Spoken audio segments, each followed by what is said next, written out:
Friends, welcome back to my YouTube channel. ಇವತ್ತಿನ ವಿಡಿಯೋದಲ್ಲಿ Indian navy civilian recruitment 2025 ಬಗ್ಗೆ ಈ ವಿಡಿಯೋದಲ್ಲಿ ಡಿಸ್ಕಸ್ ಮಾಡ್ತಾ ಹೋಗ್ತೇನೆ.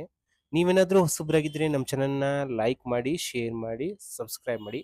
ಈ ಒಂದು ಆನ್ಲೈನ್ ಅಪ್ಲಿಕೇಶನ್ನ ಬಂದ್ಬಿಟ್ಟು ನೀವು 5 ಜುಲೈ 2025ರಿಂದ 18 ಜುಲೈ 2025 ವರೆಗೆ ನೀವು ಆನ್ಲೈನ್ ಅಪ್ಲಿಕೇಶನ್ನ ಸಲ್ಲಿಸಬಹುದು. ಇಲ್ಲಿ ಬಂದ್ಬಿಟ್ಟು ಟೋಟಲ್ 1100 ಪೋಸ್ಟ್ಗಳಿದಾವೆ. ಎಲ್ಲಾ ಕ್ಯಾಟಗರಿಯವರಿಗೆ ITI ಪಾಸ್ ಮಾಡಿದವರು, 10th ಪಾಸ್ ಮಾಡಿದವರು, ಡಿಪ್ಲೊಮಾ ಪಾಸ್ ಮಾಡಿದವರು, ಗ್ರಾಜ್ಯುಯೇಟ್ ಆದವರು ಎಲ್ಲರೂ ಅಪ್ಲೈ ಮಾಡ್ಬೋದು. ಇಲ್ಲಿ ನೀವು ಈ ವೆಬ್ಸೈಟ್ ಲಿಂಕ್ನ ನನ್ನ ವಿಡಿಯೋ ಡಿಸ್ಕ್ರಿಪ್ಷನ್ ಕೊಟ್ಟಿದ್ದೀನಿ. ಆ ಲಿಂಕ್ನ ಮೇಲೆ ಕ್ಲಿಕ್ ಮಾಡೋ ಮುಖಾಂತರ ನೀವು ವೆಬ್ಸೈಟಿಗೆ ರೀಚ್ ಆಗ್ತೀರಾ. ಅಲ್ಲಿ PDF ನ ಡೌನ್ಲೋಡ್ ಮಾಡೋ ಮುಖಾಂತರ ಎಲ್ಲ ಮಾಹಿತಿನ ಯಾವ್ಯಾವ ಪೋಸ್ಟ್ಗಳು ಖಾಲಿ ಇದಾವೆ ಅಂತಂದೆಲ್ಲ ಮಾಹಿತಿನ ಪಡಿಬೋದು. ಇಲ್ಲಿ ನೋಡೋದಾದ್ರೆ ನೋಡ್ರಿ, ಸ್ಟಾಫ್ ನರ್ಸ್ಗಳಿಗೆ ವೇಕೆನ್ಸಿ ಇದಾವೆ. ಚಾರ್ಜ್ ಮೆನ್ ನೇವಲ್ ಏವಿಯೇಷನ್ ವರೆಗೆ ಖಾಲಿ ಇದಾವೆ. ಇಲ್ಲಿ ನೋಡ್ರಿ, ಇಲ್ಲಿ ಚಾರ್ಜ್ ಮೆನ್ ಎಲೆಕ್ಟ್ರಿಕಲ್ ಬಂದ್ಬಿಟ್ಟು 19 ವೇಕೆನ್ಸೀಸ್ ಇದಾವೆ. ಇಲ್ಲಿ next chargeman electronics and ಗೈರೋಗ್ ಬಂದ್ಬಿಟ್ಟು 5 ವೇಕೆನ್ಸೀಸ್ ಇದಾವೆ.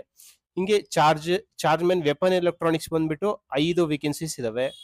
ಇಲ್ಲಿ ಚಾರ್ಜ್ ಮೆನ್ ಇನ್ಸ್ಟ್ರೂಮೆಂಟ್ ಬಂದ್ಬಿಟ್ಟು 2 ವೇಕೆನ್ಸೀಸ್ ಖಾಲಿ ಇದಾವೆ. ಮೆಕ್ಯಾನಿಕಲ್ ಬಂದ್ಬಿಟ್ಟು 11 ಇದಾವೆ. ಹಿಂಗೆ ಹೀಟ್ ಇಂಜಿನ್ ಬಂದ್ಬಿಟ್ಟು 7, ಮೆಕ್ಯಾನಿಕಲ್ ಸಿಸ್ಟಮ್ಸ್ಗೆ ಬಂದು 4. ಅದೇ ತರ ಚಾರ್ಜ್ ಮೆನ್ ಶಿಪ್ ಬಿಲ್ಡಿಂಗ್ ಬಂದ್ಬಿಟ್ಟು 11, ಮಿಲ್ ರೈಟಿಗೆ ಬಂದು 5 ಇದಾವೆ.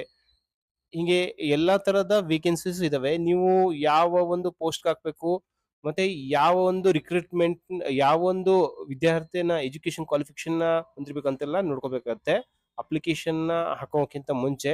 ಇಲ್ಲಿ ನೋಡ್ರಿ, ಫಾರ್ಮಸಿಸ್ಟ್ ಬಂದ್ಬಿಟ್ಟು ಟೋಟಲ್ 6 ವೇಕೆನ್ಸೀಸ್ ಇದಾವೆ.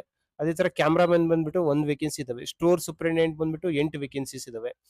ಒಂದು ಡಿವಿಷನ್ ಅಲ್ಲಿ ಒಂದೊಂದು. ಫೈರ್ ಮೆನ್ ಬಂದ್ಬಿಟ್ಟು 7 ವೇಕೆನ್ಸೀಸ್ ಇದಾವೆ. ಮೋಟಾರ್ ಡ್ರೈವರ್ ಗಳಿಗೆ ನೋಡ್ರಿ 10 ವೇಕೆನ್ಸೀಸ್ ಇದಾವೆ. ಟ್ರೇಡ್ಸ್ ಮೆನ್ ಮೇಟಿಗೆ ಎಷ್ಟು 19 ವೇಕೆನ್ಸೀಸ್ ಇದಾವೆ.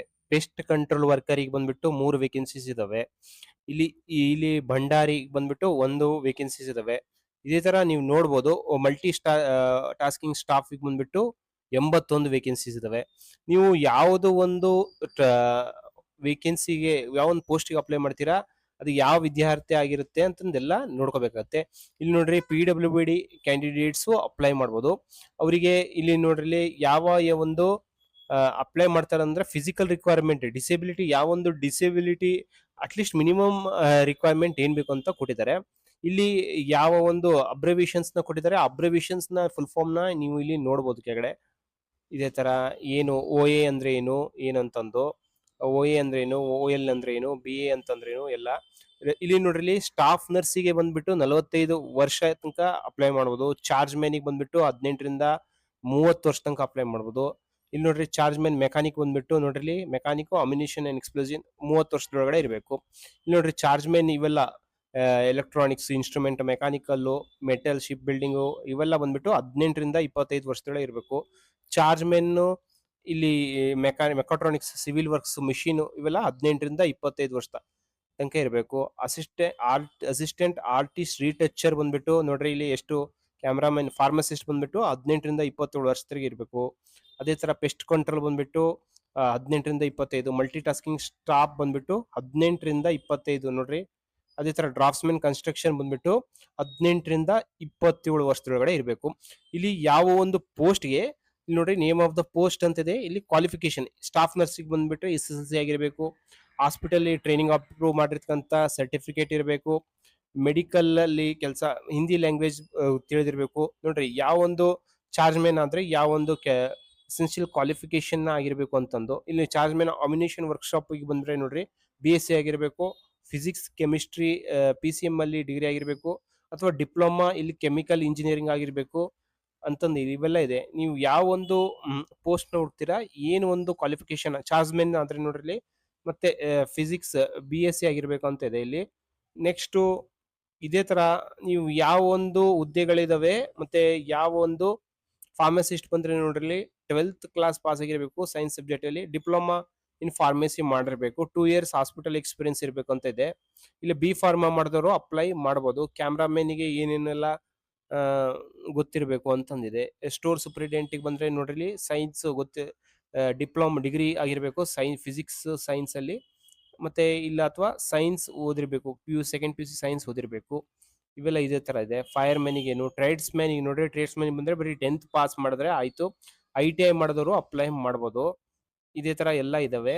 ಇಲ್ಲಿ ಸ್ಟಾಫ್ ನರ್ಸ್ ನ ಡ್ಯೂಟಿ ಏನು, ಚಾರ್ಜ್ಮೆನ್ ನ ಡ್ಯೂಟಿ ಏನು ಅಂತಂದು ಇವೆಲ್ಲ ಇದಾವೆ ಇಲ್ಲಿ. ಇದೇ ತರ ಯಾವ ಯಾವ ಹುದ್ದೆಗಳಿದಾವೆ ಅವರ ಡ್ಯೂಟಿ ಏನು ಅಂತಂದು ಇವೆಲ್ಲ ಇದಾವೆ ಇಲ್ಲಿ ಡೀಟೇಲ್ ಆಗಿ. ಇಲ್ಲಿ ಏಜ್ ರಿಲ್ಯಾಕ್ಸೇಷನ್ ಇರುತ್ತೆ. SC ST ನವರಿಗೆ 5 ವರ್ಷ ತನಕ, OBC ನವರಿಗೆ 3 ವರ್ಷ ತನಕ, ಅದೇ PWD ಕ್ಯಾಂಡಿಡೇಟ್ಸ್ ಬಂದ್ಬಿಟ್ಟು 10 ವರ್ಷ ತನಕ ಇದೆ. ಎಕ್ಸಾಮಿನೇಷನ್ ಫೀ ಬಂದ್ಬಿಟ್ಟು 295 ರೂಪಾಯಿ. ಇನ್ನು SC ST PWBD candidates, ex service man ಮತ್ತು ವುಮನ್ ಕ್ಯಾಂಡಿಡೇಟ್ಸ್ ಬಿಟ್ಟು ಉಳುಕಿದ್ದವರೆಲ್ಲ 295 ರೂಪಾಯಿ ಫೀಸ್ನ ಆನ್ಲೈನ್ ಮುಖಾಂತರ ಪೇಮೆಂಟ್ ಮಾಡಬೇಕಾಗತ್ತೆ. ಎಕ್ಸಾಮಿನೇಷನ್ ಸಿಟಿನ ಅವರು ಇಂಟಿಮೇಟ್ ಮಾಡ್ತಾ ಹೋಗ್ತಾರೆ. ನೀವು ಒಂದು ಬಿಟ್ಟು 2-3 ಹುದ್ದೆಗಳಿಗೂ ಅಪ್ಲೈ ಮಾಡ್ಬೋದು. ಇಲ್ಲಿ ಎಲ್ಲ ನಾವು ಹೇಳ್ದಂಗೆ ನಿಮ್ಗೆಲ್ಲ ಗೊತ್ತಿರಂಗೆ ಅಗ್ನಿವೀರ್ ರಿಕ್ರೂಟ್ಮೆಂಟ್ ನ CBT ಎಕ್ಸಾಮ್ ಮೂಲಕ ಮಾಡ್ತಾ ಹೋಗಿದ್ರು. ಅದೇ ತರ ಇದನ್ನು ಅಷ್ಟೇ ನಿಮ್ಗೆ CBT ಎಕ್ಸಾಮ್ ಮುಖಾಂತರ ಸೆಲೆಕ್ಷನ್ ಮಾಡ್ತಾ ಹೋಗ್ತಾರೆ. ಇಲ್ಲಿ ನೋಡ್ರಿ, ಯಾವೇ ಒಂದು ಪೋಸ್ಟ್ ಇರ್ಲಿ, ಯಾವೇ ಒಂದು ಪೋಸ್ಟ್ಗೆ ನೀವು CBT ಎಕ್ಸಾಮ್ ನ ಬರೀಬೇಕತ್ತೆ. CBT ಎಕ್ಸಾಮ್ ಮುಖಾಂತರ ನಿಮ್ಗೆ ಸೆಲೆಕ್ಷನ್ ಮಾಡ್ತಾ ಹೋಗ್ತಾರೆ. ಕೆಲವೊಂದು ಪೋಸ್ಟ್ಗಳಿಗೆ ಫಿಸಿಕಲ್ ಟೆಸ್ಟ್ ಇರುತ್ತೆ. ಆ ಫಿಸಿಕಲ್ ಟೆಸ್ಟ್ ನ ಅದನ್ನು ಕಂಪ್ಲೀಟ್ ಮಾಡ್ಬೇಕಾಗತ್ತೆ. ಇಲ್ಲಿ ಫಸ್ಟಿಗೆ CBT ಎಕ್ಸಾಮ್ ಬಂದ್ಬಿಟ್ಟು ಎಲ್ಲಾ ಪೋಸ್ಟ್ಗಳಿಗೆ CBT ಎಕ್ಸಾಮ್ ನ ಕಂಪಲ್ಸರಿಯಾಗಿ ಬರ್ಬೇಕಾಗತ್ತೆ. ಇಂಗ್ಲಿಷ್ ಮತ್ತು ಹಿಂದಿ ಲ್ಯಾಂಗ್ವೇಜ್ ಗಳಲ್ಲಿ ಇರುತ್ತೆ. General intelligence subject, general ABCD section ABCD 4 parts ಇರ್ತವೆ. ಜನರಲ್ ಇಂಟೆಲಿಜೆನ್ಸ್ ಬಂದ್ಬಿಟ್ಟು 25 ಕ್ವಶನ್ 25 ಮಾರ್ಕ್ಸಿಗೆ, ಜನರಲ್ ಅವೇರ್ನೆಸ್ ಬಂದ್ಬಿಟ್ಟು 25 ಕ್ವಶನ್ 25 ಮಾರ್ಕ್ಸಿಗೆ, ಕ್ವಾಂಟಿಟೇಟಿವ್ ಆಪ್ಟಿಟ್ಯೂಡ್ ಬಂದ್ಬಿಟ್ಟು 25 ಕ್ವಶನ್ 25 ಮಾರ್ಕ್ಸಿಗೆ, ಇಂಗ್ಲಿಷ್ ಲ್ಯಾಂಗ್ವೇಜ್ ಬಂದ್ಬಿಟ್ಟು 25 ಕ್ವಶನ್ ಟೋಟಲ್ 100 ಮಾರ್ಕ್ಸಿಗೆ ಕ್ವಶನ್ 100 ಮಾರ್ಕ್ಸ್ ಇರುತ್ತೆ. 100 ಕ್ವಶನ್ಗೆ 100 ಮಾರ್ಕ್ಸ್ ಇರುತ್ತೆ. 90 ನಿಮಿಷಗಳ ಕಾಲ ಎಕ್ಸಾಮ್ ನ ಬರೀತಾ ಹೋಗ್ಬೇಕಾಗತ್ತೆ. ಇಲ್ಲಿ ಕ್ವಾಲಿಫೈಯಿಂಗ್ ಮಾರ್ಕ್ಸ್ ಜನರಲ್ ಬಂದ್ಬಿಟ್ಟು 35%, OBC 30% ತೆಗೆದು ನಡೆಯುತ್ತೆ. ಅದರ್ ಕ್ಯಾಟಗರೀಸ್ ಬಂದ್ಬಿಟ್ಟು 25% ತನಕನು ಸೆಲೆಕ್ಷನ್ ಮಾಡ್ತಾ ಹೋಗ್ತಾರೆ. ಇಲ್ಲಿ ಸಿಲೆಬಸ್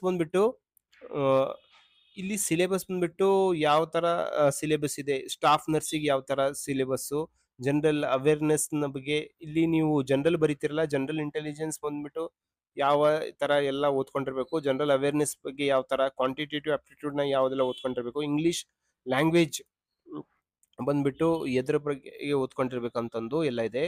ಇಲ್ಲಿ general awareness, English language, general intelligence, quantitative aptitude, scribe ಬೇಕಾದ್ರೆ ಸ್ಕ್ರೈಬ್ನು ಎಕ್ಸಾಮ್ನ ಡಿಸಬಿಲಿಟಿ ಇದ್ರೆ ನೀವು ಸ್ಕ್ರೈಬ್ನ ಇಟ್ಕೊಂಡು ಎಕ್ಸಾಮ್ನ ಬರಿಬೋದು. ಕ್ವಶನ್ ಪೇಪರ್ ಯಾವ ತರ ಇರುತ್ತೆ ಏನಂತಂದು ಇಲ್ಲಿ ನೋಡ್ರಿ, ಇಲ್ಲಿ ಸ್ವಿಮ್ಮಿಂಗ್ ಟೆಸ್ಟು ಇರುತ್ತೆ ಕೆಲವೊಂದ್ಸತಿ. ಇಲ್ಲಿ ಭಂಡಾರಿ ಅಂತ ಒಂದು ಯಾವ್ದು ಪೋಸ್ಟ್ ಇದೆಯಲ್ಲ ಅದಕ್ಕೆ ಸ್ವಿಮ್ಮಿಂಗ್ ಟೆಸ್ಟು ಇರುತ್ತೆ. ಇಲ್ಲಿ ಕ್ಯಾಂಡಿಡೇಟ್ ಇಲ್ಲಿ ನೋಡ್ರಿ, ಪ್ರೊಫಿಷಿಯನ್ಸಿ ಕೆಲವೊಂದು ಪ್ರಾಕ್ಟಿಕಲ್ ಟೆಸ್ಟು ಇರುತ್ತೆ. ನಿಮ್ಮ ಡಾಕ್ಯುಮೆಂಟ್ ವೆರಿಫಿಕೇಶನ್ ಇರುತ್ತೆ. ಇಲ್ಲಿ ಓಪನಿಂಗ್ ನಾನು ಹೇಳ್ದಂಗೆ 5 ಜುಲೈ 2025ರಿಂದ ಲಾಸ್ಟ್ ಬಂದ್ಬಿಟ್ಟು 18 ಜುಲೈ 2025 ಒಳಗಡೆ ನೀವು ಆನ್ಲೈನ್ ಅಪ್ಲಿಕೇಶನ್ ನ ಸಲ್ಲಿಸಬೇಕಾಗತ್ತೆ. ಇಲ್ಲಿ ನೋಡ್ರಿ, ಅಡ್ಮಿಟ್ ಕಾರ್ಡ್ ನ ನೀವು CBT ಎಕ್ಸಾಮ್ ಬರೀಬೇಕಾದ್ರೆ ಕಂಪಲ್ಸರಿ ಆಗಿ ತರಬೇಕಾಗತ್ತೆ. ಇಲ್ಲಿ ಯಾವುದೇ ತರ ಅಪ್ಲಿಕೇಶನ್ ನ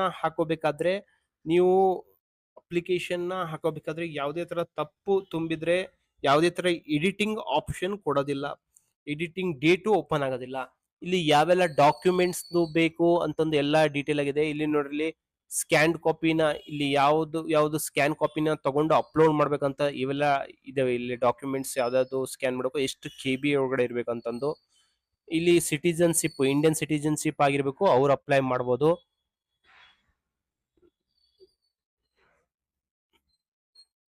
ನೀವು ಫಸ್ಟಿಗೆ ಅಪ್ಲೈ ಮಾಡೋಕ್ಕಿಂತ ಮುಂಚೆ ಎಲ್ಲಾ ಡಾಕ್ಯುಮೆಂಟ್ಸ್ ನ ನೀವು ಸ್ಕ್ಯಾನ್ ಮಾಡಿ ಇಟ್ಕೊಂಡಿರ್ಬೇಕಾಗತ್ತೆ. ಸ್ಕ್ಯಾನ್ ಮಾಡಿ ಇಟ್ಕೊಂಡ್ರೆ ಮಾತ್ರ ನೀವು ಫೋಟೋನ,